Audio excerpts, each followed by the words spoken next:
విజయవాడ నగర శివారులో ఉంటుంది పెనమలూరు. పెనమలూరులో బ్రిటిష్ వాళ్ళ కాలం నాడు కట్టినటువంటి బందరు కాలువ పైన వంతెన ఈ తెల్లవారుజామున కూలిపోయింది. అదృష్టవశాత్తు ఆ సమయంలో ఎవరు ఆ వంతెన మీద ప్రయాణిస్తూ ఉండకపోవడం వల్ల ఎలాంటి ప్రాణ నష్టం జరగలేదు. అది ఒకందుకు సంతోషం. ఫస్ట్ విజయవాడ చుట్టుపక్కల ఉన్నటువంటి వంతెనల మీద సీరియస్గా దృష్టి సారించాలి.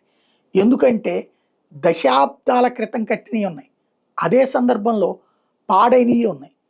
ప్రభుత్వాలు అస్సలు పట్టించుకోనిది ఉన్నది. ఇప్పుడు ఫర్ ఎగ్జాంపుల్ విజయవాడ రథం సెంటర్ నుంచి ఆ కాళేశ్వరం మార్కెట్ దాకా ఉండే ఆ రైట్ సైడ్ రోడ్డు పర్ఫెక్ట్గా ఉండేది. ఇదివరకు బస్సులు అటు ఇటు రెండు వైపులా ప్రయాణించాయి.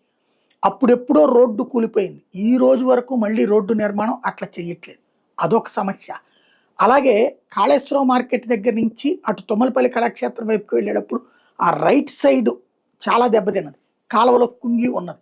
అక్కడ అంతవరకు ఒక బ్యారికేడ్ లాగా కట్టేశారు, వదిలేశారు. వాటి మీద అసలు దృష్టి సారించడం లేదు. విజయవాడ నగరానికి అది బిజియెస్ట్ రోడ్స్ అవి. ఎందుకు పట్టించుకోవట్లేదు తెలియదు. అట్లాగే అనేక వంతెనలు, ఇది గనక వైసీపీ అధికారంలో ఉండుంటే గనక జగన్ నిర్లక్ష్యం కారణంగా వంతెన కూలిందని రాసేవాళ్ళు. ఇప్పుడు బ్రిటిష్ వాళ్ళ కాలం నాటికి వంతెన కూలిందని రాసు, అంతవరకు సంతోషం.